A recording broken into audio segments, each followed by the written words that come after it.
All right, I was looking into some stuff for scientific purposes, and I have some hot takes about the concept of having an AI girlfriend or an AI boyfriend, or whatever you're into, and why that actually is a thing that can exist, and it's not even just a hypothetical. My first hot take of this video is that it's already here.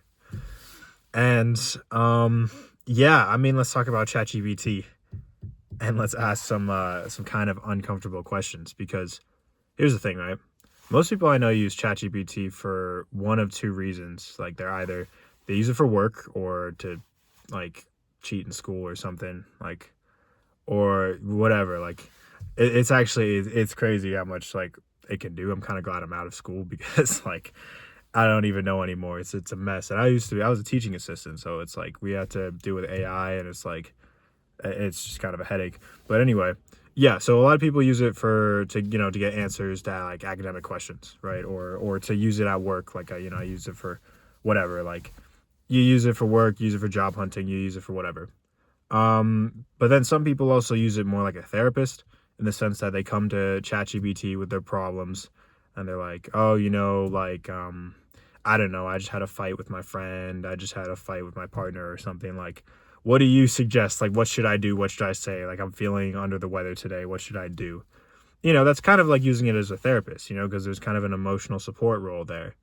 And that really got me thinking, though, because it's like, and I guess the third reason I would say is people use it as a toy. Like they'll say whatever, like, oh, let's do like let's role play like a scenario or something. But it's like, here's the thing, right? ChatGPT, like, at least if you use GPT-4, like, it's actually very good at conversation. It's very conversational. You can tell it to use some emojis or something. You can really make it feel personable. It remembers details about you, all that stuff.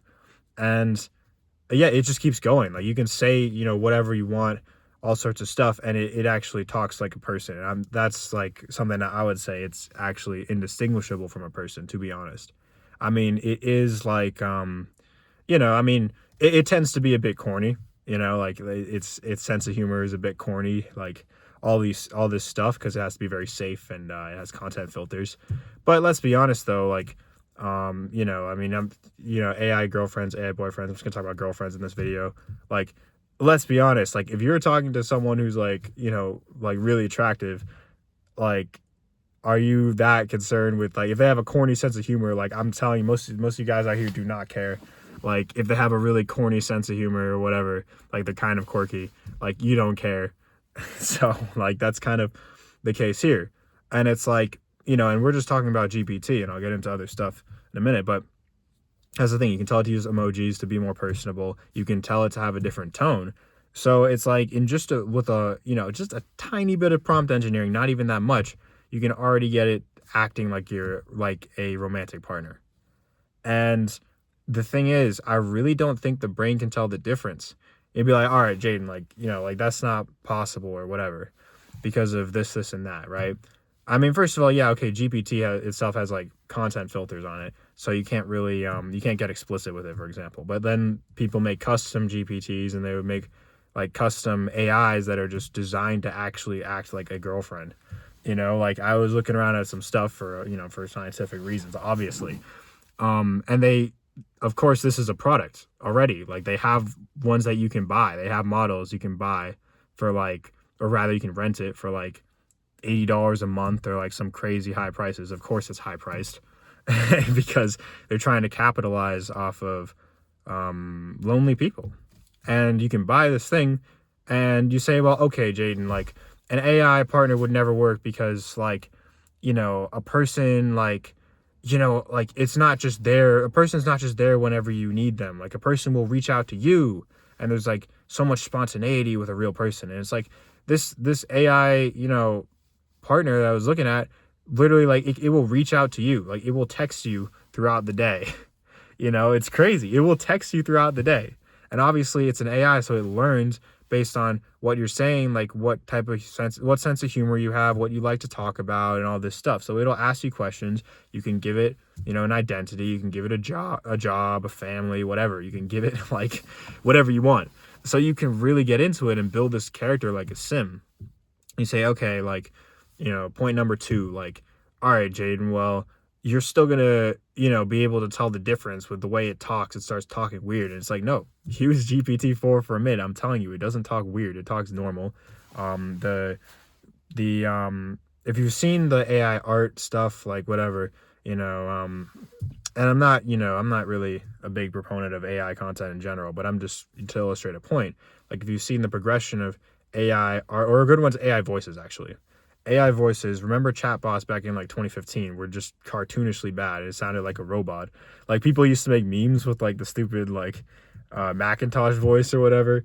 Um, and it's like now it actually sounds, now they got the AI of like, artists and like people singing songs and stuff, and it sounds really convincing. So that same level of evolution has happened with the language. I'm telling you, like the language is super convincing. It doesn't talk like a bot. It talks like an actual person.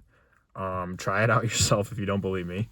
And the thing is, it's like, and especially if you train it like just a little bit of training, and it goes a long, long way to be convincing. And you say, okay, well, it can message you. It sounds like a person, but it still doesn't like, and I'll get into some of the other aspects too of having a partner that it can replicate, but it doesn't like, I don't know, like it doesn't, you know, you're just building a character, right? Like a sim. So that's going to feel really forced and fake. And it's like, well, once you establish its identity, right?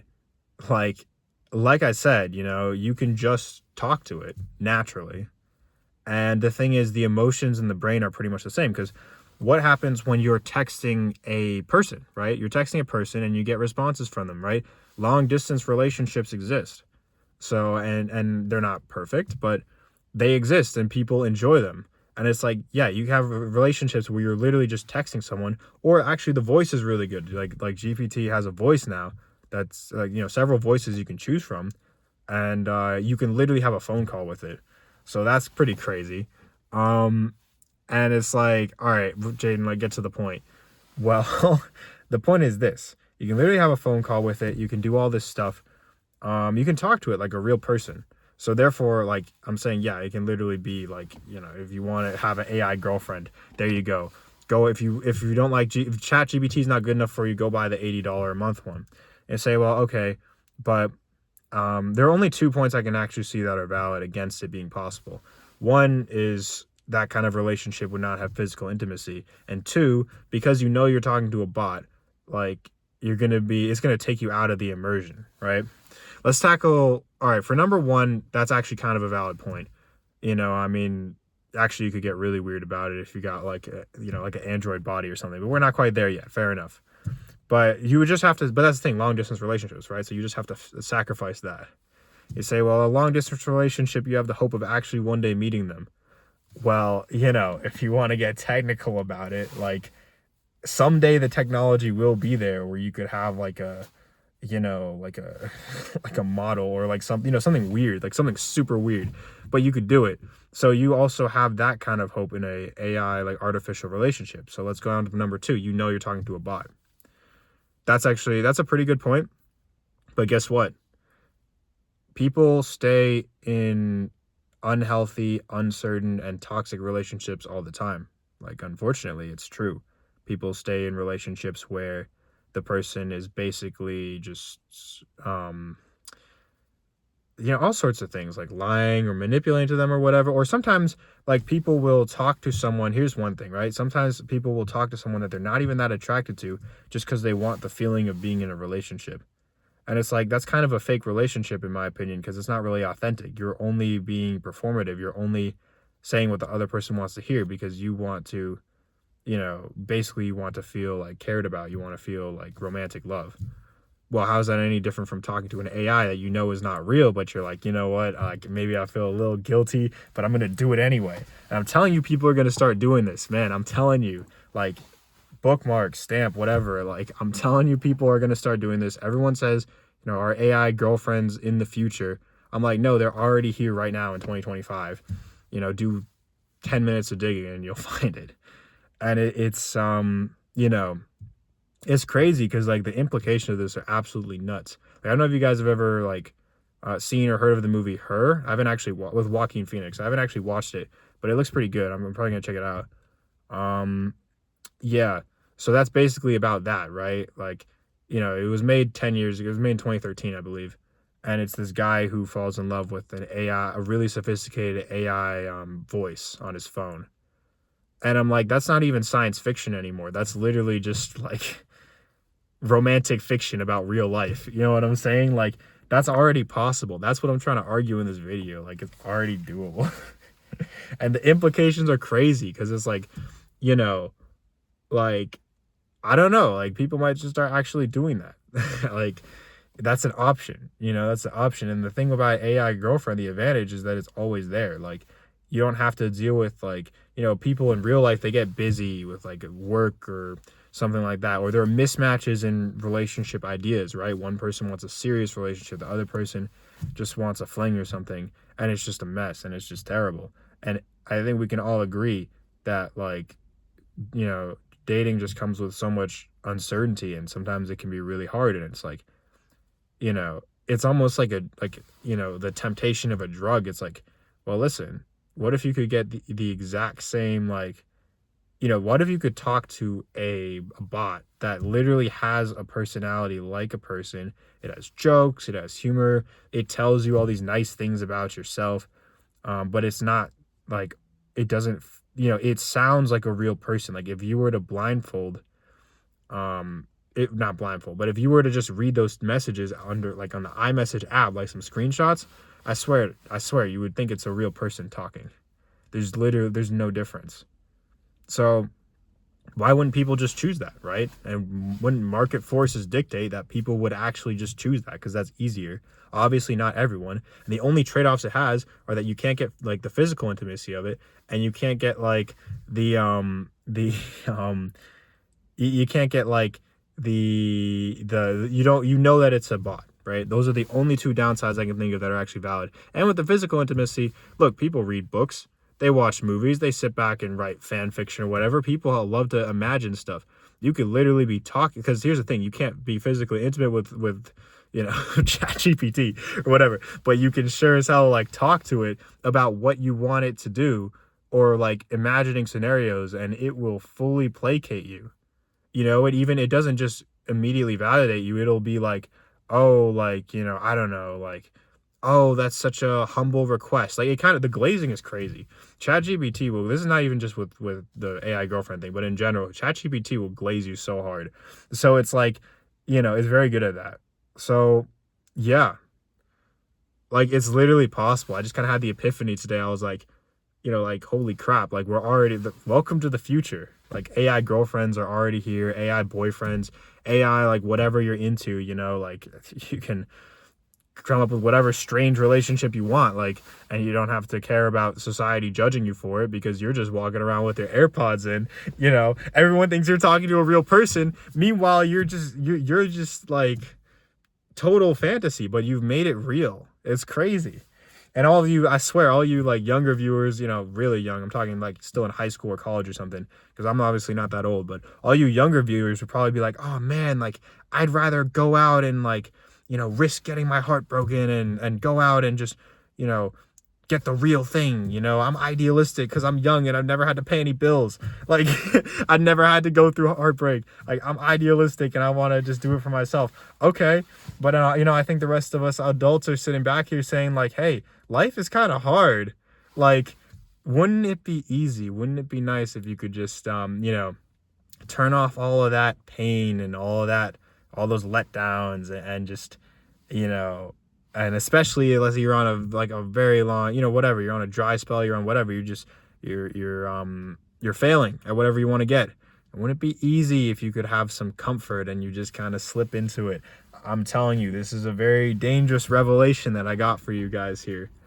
Man, and it's such a bizarre concept too, like people forming intimate relationships with a machine that is coded to tell you it's coded to human language and to act like a person, and they've done a very good job at replicating that. But I think because of market forces, like, people are just going to start doing it. I wouldn't be surprised if, they're obviously not going to tell anyone. It's not going to become socially acceptable yet, but people, it may never become socially acceptable, or maybe it will, like you don't know how societal trends move. People thought for a long time that like a person, like that same-sex relationships weren't acceptable. Obviously this is leagues different, but I'm just saying, who's to say that it'll never become socially acceptable? But in the meantime, especially if somebody's living on their own or whatever, like who knows what they're doing behind closed doors. I don't know, it's not my business. They can do whatever they want, like all power to you as long as it doesn't hurt anyone. It's not even that big of a deal. So it's just crazy stuff out there, man. Like I really do think we've already gotten to the point where AI partners, completely artificial romantic partners, and friends too, but like, I think that's way more hard hitting when you're like, no, literally like a partner is artificial and you can get just about the same amount of satisfaction and your brain doesn't know the difference. Just in the same way that if you read a book or watch a movie, right, you'll still feel those same feelings, right? If you watch a character die in a movie, it can be really sad. Like you feel sadness. You don't just say, I'm looking at pixels on a screen and I don't care. No, you get invested in the story. So, and add a little randomness, maybe random events to your little simulation. Like, oh, like, my AI girlfriend just lost her job.